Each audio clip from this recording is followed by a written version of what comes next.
Cómo un hijo de inmigrantes italianos se convirtió en el gángster más temido de Estados Unidos. ¿Qué secretos, traiciones y alianzas llevaron a Al Capone a la cúspide del crimen organizado durante la ley seca y, finalmente, a su inevitable caída?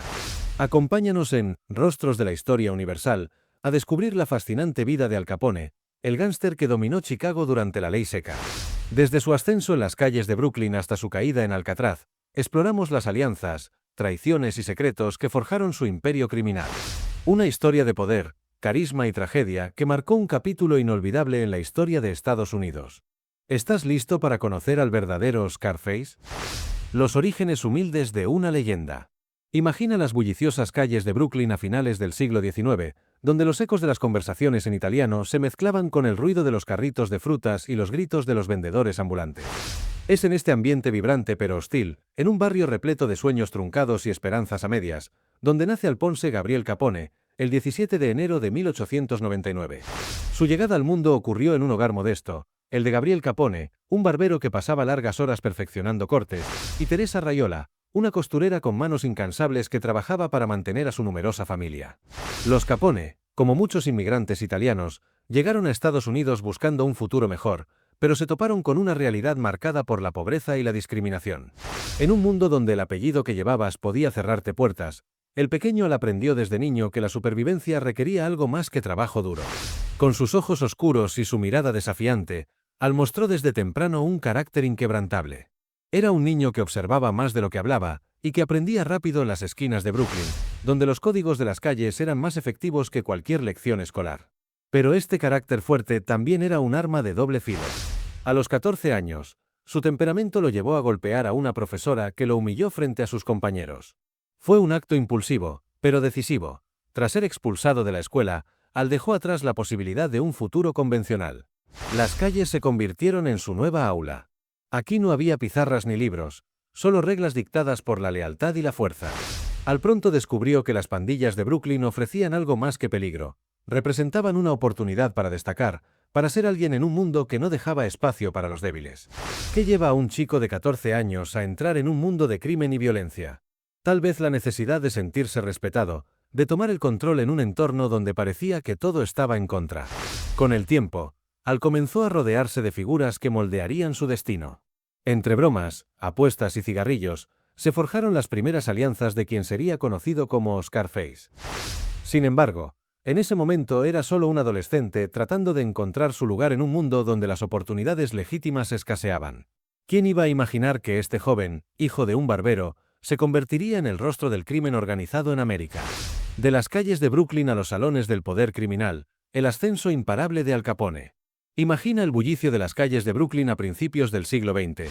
Niños jugando en callejones llenos de ladrillos desgastados, vendedores ambulantes gritando sus ofertas y pandillas juveniles luchando por cada esquina.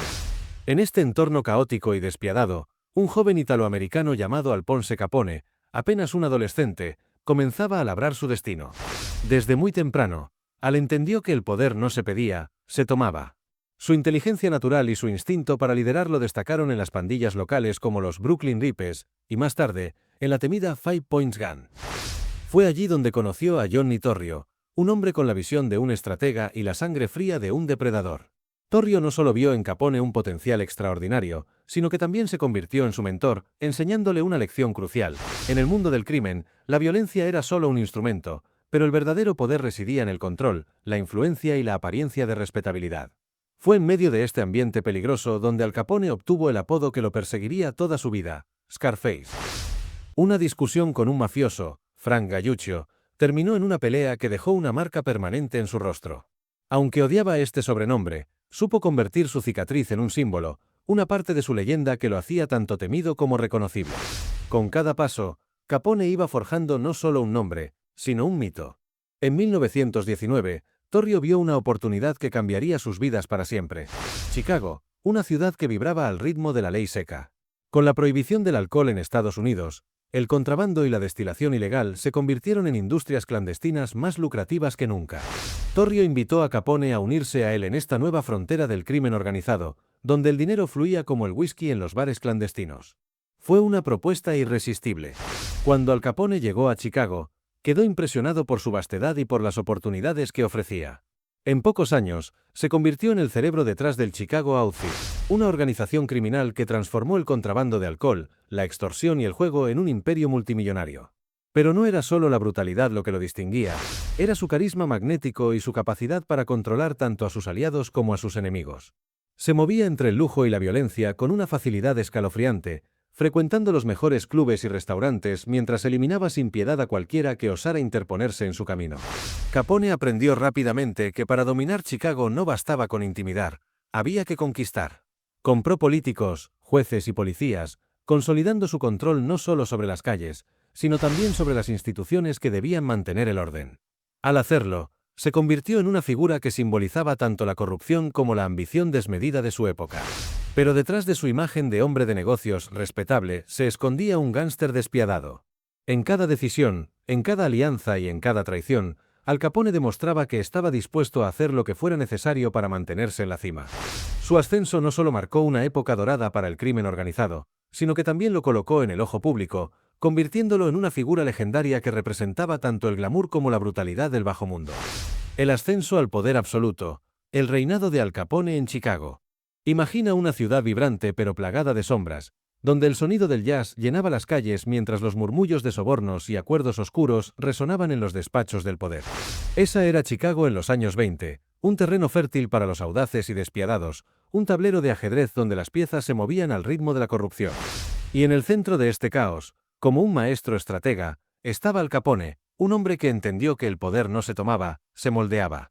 Chicago no era solo un lugar, era un personaje más en esta historia. Era una ciudad fracturada, donde policías y políticos se vendían al mejor postor, y la ley seca ofrecía un festín de oportunidades para aquellos dispuestos a jugar sucio. Capone no solo prosperó en este ambiente, lo transformó. Su habilidad para leer a las personas y manipular el sistema lo convirtió en algo más que un simple gángster. Fue el arquitecto de un imperio que parecía invencible. Una de sus jugadas maestras fue aliarse con el alcalde William L. Thompson, un hombre tan corrupto como ambicioso. Bajo el manto de esta alianza, Capone tejió una red que conectaba al crimen organizado con los niveles más altos de poder político. Pero Capone no solo gobernaba desde las sombras, sabía cómo mostrarse como un héroe del pueblo. Durante la Gran Depresión, cuando miles luchaban por sobrevivir, Capone financiaba comedores comunitarios, alimentando a los hambrientos y ganándose el corazón de los desesperados. Para muchos, no era solo un mafioso, era un salvador. Pero detrás de esa sonrisa generosa y los trajes impecables, se escondía un hombre cuya brutalidad no conocía límites. Para Capone, la violencia no era un recurso ocasional, era un lenguaje, una declaración de autoridad. Y nada ejemplifica mejor su determinación para dominar Chicago que la masacre de San Valentín de 1929. El amanecer del 14 de febrero de ese año llegó con un frío que calaba los huesos, pero lo que ocurrió ese día dejó una marca mucho más profunda. En un almacén del barrio de Lincoln Park, 7 hombres de la North Side Gang, liderada por Bugs Moran, esperaban lo que creían que era un cargamento de licor. De repente, hombres disfrazados de policías irrumpieron, ordenándoles alinearse contra la pared. Lo que siguió fue un espectáculo de violencia brutal, disparos que resonaron como truenos, acabando con cada uno de ellos. Los supuestos policías no eran más que sicarios de Capone, enviados para eliminar a sus rivales en un acto calculado de terror. Este ataque no solo aseguró el control de Capone sobre el lucrativo contrabando de alcohol en Chicago, sino que también envió un mensaje claro: desafiarlo significaba la muerte. Pero ese acto de audacia también tuvo un costo. La masacre atrajo la atención del gobierno federal, que hasta entonces había permanecido relativamente al margen.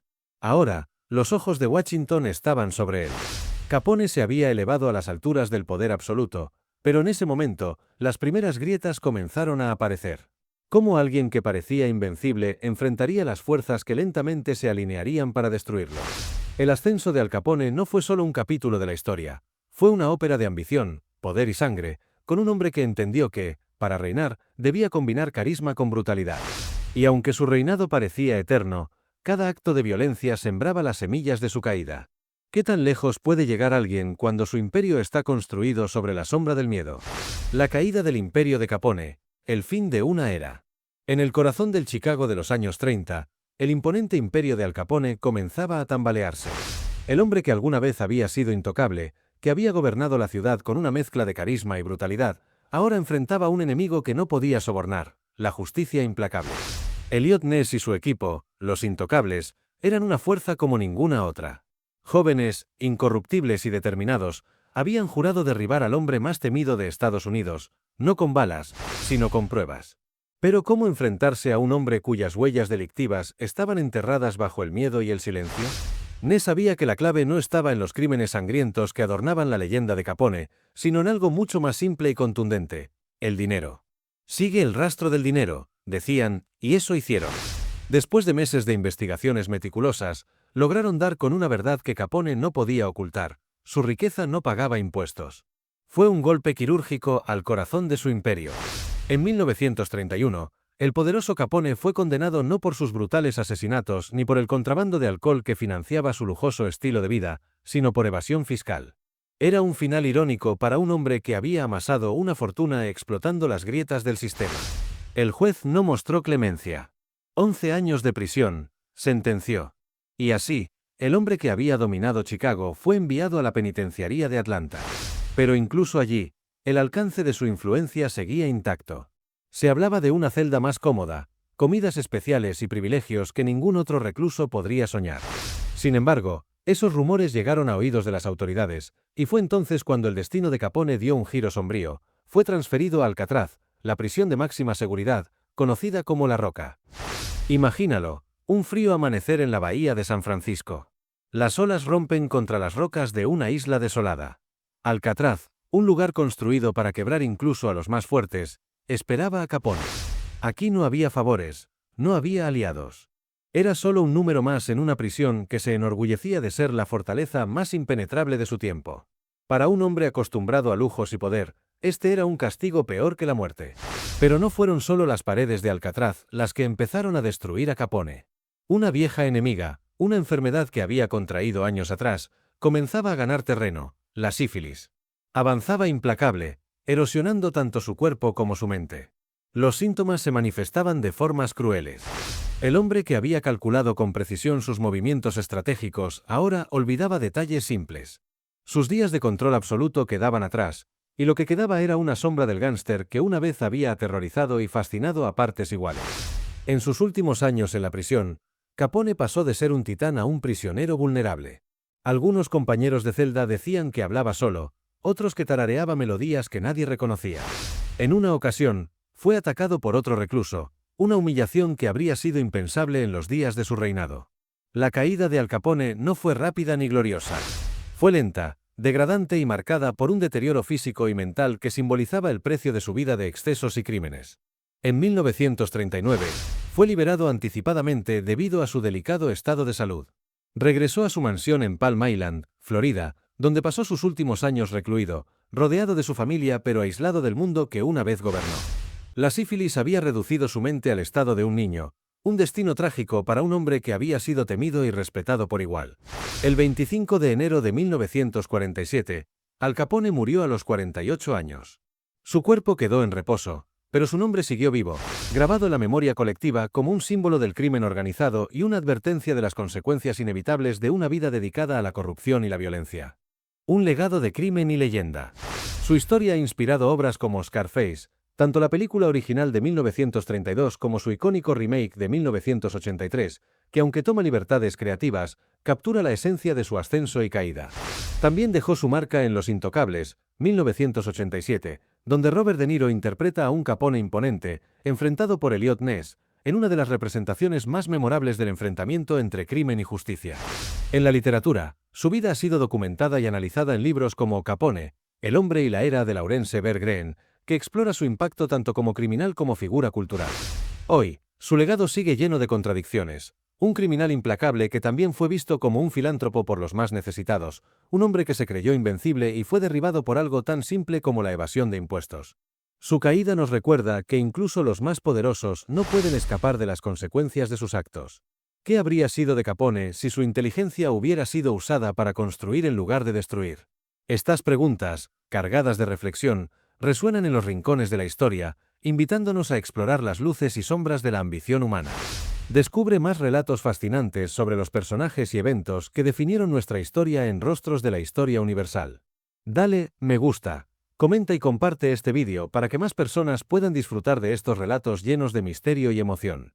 Suscríbete y activa las notificaciones para no perderte nuestras próximas historias. Juntos, mantengamos viva la historia.